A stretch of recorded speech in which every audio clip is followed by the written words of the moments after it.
Hello friends, welcome back to Value Vintage Cards.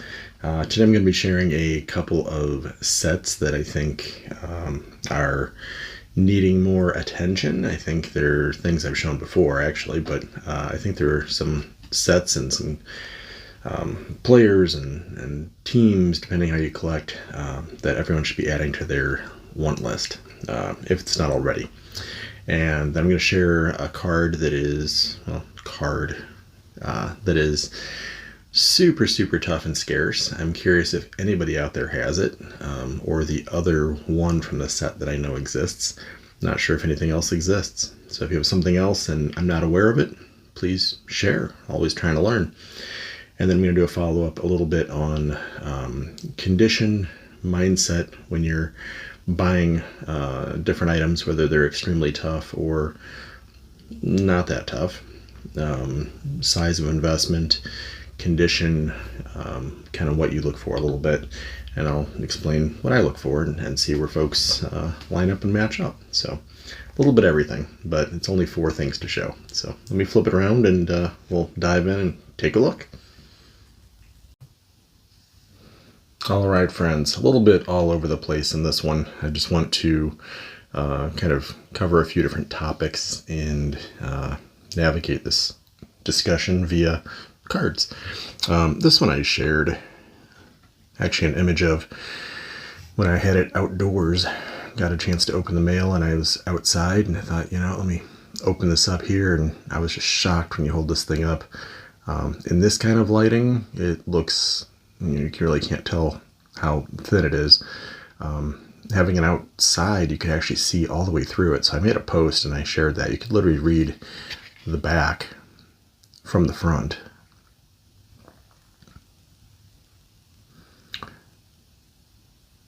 So this is Joe Cronin.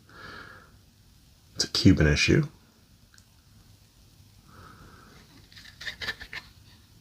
If you're not as familiar, 1946, sometimes it's called 46-47. Propaganda Montiel.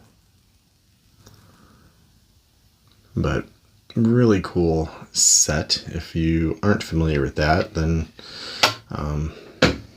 I have failed because I've been sharing those for quite a while. I probably should share them more, but I do think, you say like what sets do you think could really catch on? This is not a cheap set. It's not a budget. It's not a steal kind of set, but I think with how tough it is, the condition, these are insanely thin. These probably make Cracker Jacks look durable at this point. I mean, they're really tiny, extremely thin, extremely fragile, often glued into books. Just brutally tough condition. And one of the cool things of the set is that you do have, plus quality control, so centering, things like that. Like that's a full size item. It's just, not good from the centering perspective.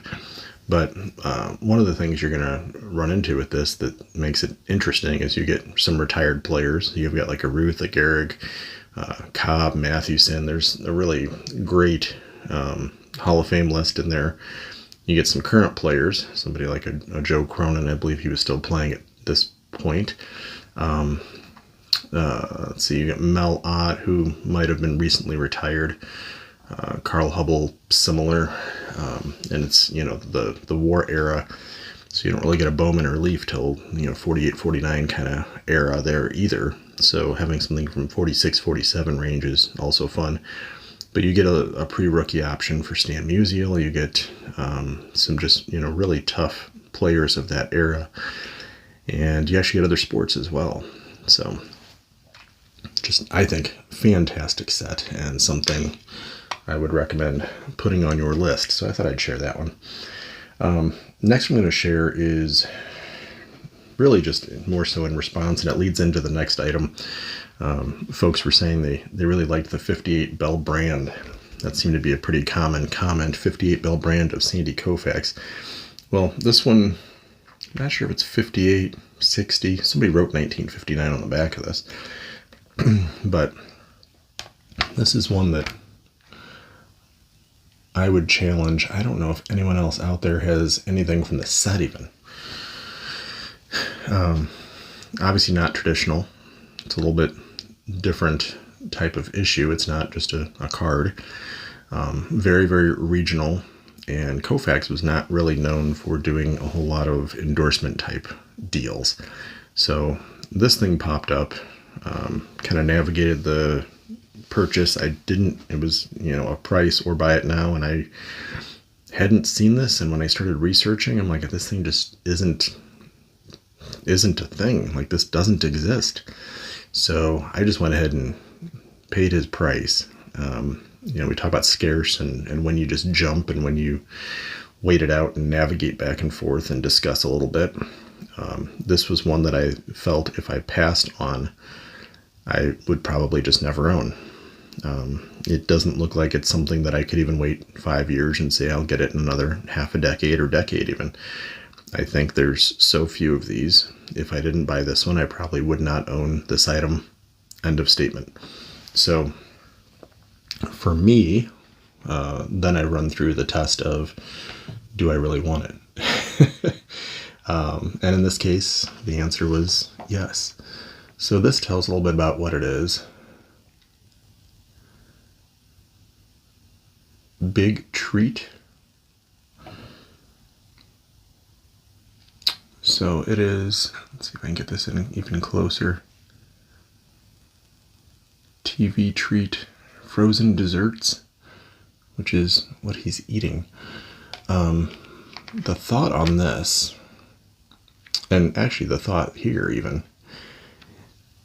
thinking it may have been autographed.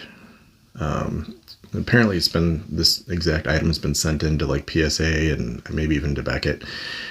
They would not certify it because the signature also has damage, and maybe it's not even real. Maybe somebody else just wrote Sandy Kofax colorfully on it. I'm not sure. I definitely wouldn't testify that it is or is not Sandy Kofax's autograph. The back actually has been damaged here. It's got a hole, it's got some taping, it's got major cracking. Someone wrote 1959 on it. It's got staining here. And this thing is all sorts of not mint condition. However, the best estimate I can find is that there's 3 that exist. Could be more, but if there's more, it's probably 5. There's not 346 of these to choose from. So the person I bought it from had owned it for years and years, maybe decades. He said he had seen one other at a card show ever, and there was one online that was much nicer condition, but it was going for, I think, literally $20,000 was the asking price. So even if you got that for a small fraction, I had to go ugly and go a small fraction of a small fraction to make this something I could add to my collection. But for me, this is the kind of thing that gets me stoked. This gets me completely jacked that I have this. The only other player that's known in the set that I know of is Carl Furillo. And Carl Furillo, the story, the thought that I've learned is that he was towards the end of his career. Kofax was early in, and honestly, probably not that good. They're thinking this is like a late 50s, no further than 1960. I'm not sure what year Furillo retired, but they're thinking it's probably in his last year or so. And he was thinking, hey, I can make a few extra bucks. I'll go out here. I'll sponsor this like frozen meal, frozen dessert company here and locally. And let me bring one of the young guys with me, and they can, get a couple of us to make a few bucks. And Kofax was definitely not one that did that. I don't think he ever really was known as being a big spokesperson for a lot of companies, but in this case he went along with. So those are the 2 players that are known to have produced these kind of premium promo items for this company. So just something totally unique, totally cool. Condition obviously cannot matter. I mean, there's a pinhole at the top that I didn't even mention because at that point, who cares? Uh-oh, the corners are dinged. I mean, literally, there's like 2 or 3 of these. So Do you want it or not is the question, not is it the right condition. So leading into and staying Sandy Kofax, I had asked the question of which one do you like better, top or bottom? And I shared two Sandy Kofaxes. They were both the eBay or online listing. I think they were both eBay maybe, but they were the online listings of two cards. Both were mine at one point. The top one, if you go back and see my posts, you'll see them side by side. The top one ended up being an SGC 2.5, and literally no one picked it. The bottom one ended up being the one that I just added because it's kind of hard to keep this card outside the collection. And it ended up being a PSA 1.5. Everybody picked that. So why did everybody pick it? Well, a couple of reasons. I think one, the scans were fairly misleading and terrible. You could see a little bit of creasing on the basic scans, but definitely not to the depth and severity that it actually is. Sometimes lighting gets skewed on scans, so you have to be really careful of that. Sometimes ask for extra pictures, things of that nature, before you make a big jump in purchase. But this is kind of a moderate jump in purchase. It's definitely not a cheap card in my world, but it's also not, it's not huge dollars. Thankfully, it's a lower condition one, so it was within the realm of reason. I think I paid strong, fair price, but also when you see fair and you see a card, I think this image of it is exactly perfect. This is almost how it's scanned. Just take a look at the Kofax. Its color is really kind of super vibrant, right? The centering seems pretty gosh darn strong. The images are clean. I had a couple folks saying, well, you didn't show the backs. The backs were pretty much equal. I don't think either one, I'll start off with kind of close inspection of the back, but I don't think either one had a back that was particularly different. And part of it is the variance. This is a newer PSA slab. The back seems good to strong to me, right? I mean, all the write-up and everything is good. The color even of that is strong. This version, this copy, this now Aaron's copy is really, really strong, I would say. But let's do our slab analysis here. If I can get it to come in. It doesn't want to. So 55 top, Sandy Kofax. The one thing I want to show here, it shows as fair. It's going to keep blurring for me. I don't know why. I don't know what I'm doing wrong. It's 121 whatever. So it's a newer serial number. It's a newer slab. Maybe if I even do it this way. To me, that's probably the most important part, where you get his name, you get the color. Next is you bring in the image of him. There's a little bit of snowiness and maybe even a little bit of a crease there that might have been tougher to tell from the scans, and I made it kind of misleading on purpose. You're able to tell there was a crease in the scan. That's a pretty healthy crease. Now, at this distance, it's a little bit less, and it's hard to unsee it once you've seen it. If I set it back down on the table, it's almost like, voila, it's gone. It's there. And once you see it, your eye is at it. You're going to catch it. But I think it still looks fantastic. Knowing where that grade fell, knowing it's a 1.5, that couldn't be a minor little hairline crease, right? Or at least it shouldn't be. If it's a 1.5 and you're going to get that centering and that vibrant of a color and those corners that are pretty gosh darn strong, then something's got to give. So that crease being a little more intense than what the image may have shown, to me makes sense. Do we all hope we get the, how is this not a 3.5 and it came in as a 1.5? Of course we do. but that crease will not detract from me enjoying it. In fact, it's kind of nice because it's a strong crease, but it does not ruin any of the color. And the color on that is pretty awesome. So that is my new Sandy Kofax rookie. And I think I surprised myself that I wanted to add that back to the collection. It's classic, it's iconic, but it's just a little bit different than I've been collecting, especially in the last couple of years. But I think that was the last one I would have needed to recomplete the Kofax run, and it is so insanely iconic and epic within the hobby and just everything that I thought, yeah, let's go ahead and do it.